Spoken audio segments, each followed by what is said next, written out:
നമസ്കാരം.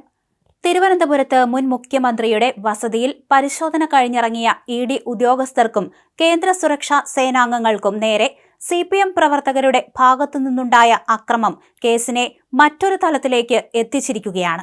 സംസ്ഥാനത്തെ ക്രമസമാധാന നില പൂർണ്ണമായി തകർന്നുവെന്ന വിലയിരുത്തലിൽ ഇനി നടക്കാനിരിക്കുന്ന എല്ലാ നിർണായക നീക്കങ്ങൾക്കും തദ്ദേശീയ പോലീസിനെ പൂർണ്ണമായി ഒഴിവാക്കാൻ കേന്ദ്ര ആഭ്യന്തര മന്ത്രാലയം തീരുമാനിച്ചു എന്നാണ് വിവരം. അടുത്ത ഘട്ടത്തിൽ വീണയെ ലക്ഷ്യമിട്ട് ഇഡി സംഘം എത്തുമ്പോൾ തോക്കേന്തിയ കൂടുതൽ കേന്ദ്ര സുരക്ഷാ സേനയുടെ കനത്ത സുരക്ഷാ വലയത്തിലായിരിക്കും അവർ വന്നിറങ്ങുക. സംഭവത്തിൽ തിരുവനന്തപുരം പോലീസിൽ ഇഡി ഔദ്യോഗികമായി പരാതി നൽകിയിട്ടുണ്ട്. അന്വേഷണം കൂടുതൽ ശക്തമാകുന്നതോടെ വരും ദിവസങ്ങളിൽ നാടകീയമായ പല രംഗങ്ങൾക്കും കേരളം സാക്ഷ്യം വഹിക്കേണ്ടി വരും.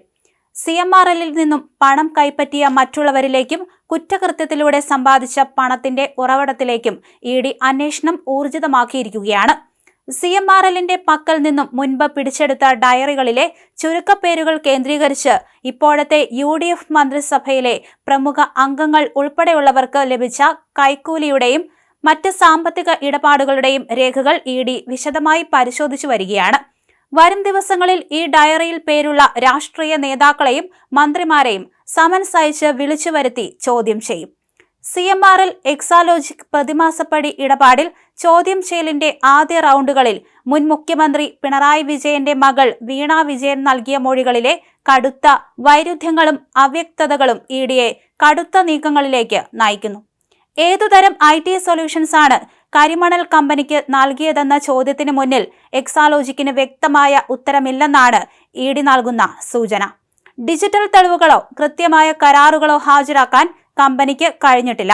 ഈ സാഹചര്യത്തിൽ കഴിഞ്ഞ ദിവസം നടത്തിയ മിന്നൽ റെയ്ഡുകളിൽ പിടിച്ചെടുത്ത ഡിജിറ്റൽ രേഖകളുടെ വിശകലനം പൂർത്തിയാക്കി വരും ദിവസങ്ങളിൽ വീണ വിജയന് ചോദ്യം ചെയ്യലിന് ഹാജരാകാൻ ഇഡി പുതിയ സമൻസ് അയക്കും. CMRLൽ നിന്ന് സേവനങ്ങളൊന്നും നൽകാതെ 1.72 കോടി രൂപ കൈപ്പറ്റിയെന്ന ആദായ നികുതി സെറ്റിൽമെന്റ് ബോർഡിന്റെ കണ്ടെത്തലിലാണ് അന്വേഷണം തുടങ്ങിയത്.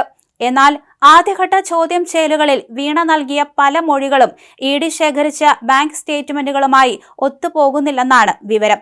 ശശിധരൻ കർത്തയുടെ ഉടമസ്ഥതയിലുള്ള മറ്റൊരു കമ്പനിയിൽ നിന്നും 50 ലക്ഷം രൂപ എക്സാലോജിക്കിലേക്ക് വായ്പയായി എത്തിയതിന്റെ രേഖകളും ഇഡി കണ്ടെടുത്തിട്ടുണ്ട്. എന്തായിരുന്നു ഈ ഇടപാടിന്റെ സുതാര്യത എന്നതിലും വീണയ്ക്ക് വ്യക്തത വരുത്താൻ സാധിച്ചിട്ടില്ല. റെയ്ഡിൽ കൈക്കലാക്കിയ പുതിയ രേഖകൾ മുൻനിർത്തി കൊച്ചി ഓഫീസിൽ വച്ചാകും അടുത്ത റൗണ്ട് അംഗം. 2 വർഷം മുൻപാണ് CMRL എക്സാലോജിക് ദുരൂഹ പണമിടപാടിൽ ഇഡിയുടെ അന്വേഷണവും സമൻസുമെല്ലാം സ്റ്റേ ചെയ്യണമെന്ന് ഹർജി ഹൈക്കോടതിയിൽ വരുന്നത്. CMRLന്റെയും ഉദ്യോഗസ്ഥരുടെയും ആ ഹർജി ദീർഘനാളത്തെ വാദപ്രതിവാദങ്ങൾക്ക് ശേഷം ഹൈക്കോടതി തള്ളിയത് ചൊവ്വാഴ്ചയായിരുന്നു. ഉത്തരവിന്റെ പകർപ്പ് ഔദ്യോഗികമായി കൈപ്പറ്റാൻ രാത്രി വൈകുന്നതുവരെ ഇഡി സംഘത്തിന് കാത്തിരിക്കേണ്ടി വന്നു. നിയമപരമായ തടസ്സങ്ങൾ നീങ്ങിയതോടെ ഇഡി കൊച്ചി ഓഫീസിലെ യൂണിറ്റ് 4ന്റെ ചുമതലയുള്ള ഡെപ്യൂട്ടി ഡയറക്ടർ S. സിമിയുടെ നേതൃത്വത്തിലായിരുന്നു മിന്നൽ നീക്കങ്ങൾ ഏകോപിപ്പിച്ചത്. CMRL കമ്പനിയും ഉദ്യോഗസ്ഥരും ഹൈക്കോടതി സിംഗിൾ ബെഞ്ചിന്റെ ഉത്തരവിനെതിരെ വീണ്ടും ഡിവിഷൻ ബെഞ്ചിനെ സമീപിച്ച് സ്റ്റേ വാങ്ങാനുള്ള സാധ്യതകളും ഏറെയായിരുന്നു. ഈ കണക്കുകൂട്ടലിലാണ് അവർ കോടതിയിലേക്ക് എത്തുന്നതിന് മുൻപ് തന്നെ അതിവേഗത്തിലുള്ള റെയ്ഡ് ഇഡി ആസൂത്രണം ചെയ്തത്. ഡിവിഷൻ ബെഞ്ചിൽ നിന്ന് അനുകൂല ഉത്തരവ് സമ്പാദിക്കാൻ പ്രതിഭാഗത്തിന് സമയം നൽകരുത് എന്നതായിരുന്നു ഇഡിയുടെ തന്ത്രം. അതിനുമപ്പുറം കേസ് നടപടിക്രമങ്ങളുടെ ഭാഗമായി അന്വേഷണ പരിധിയിലുള്ള വീണ വിജയൻ ഉൾപ്പെടെയുള്ളവരുടെ മൊഴി രേഖപ്പെടുത്തൽ കൂടി ഈ റെയ്ഡിന്റെ പ്രധാന ലക്ഷ്യമായിരുന്നു.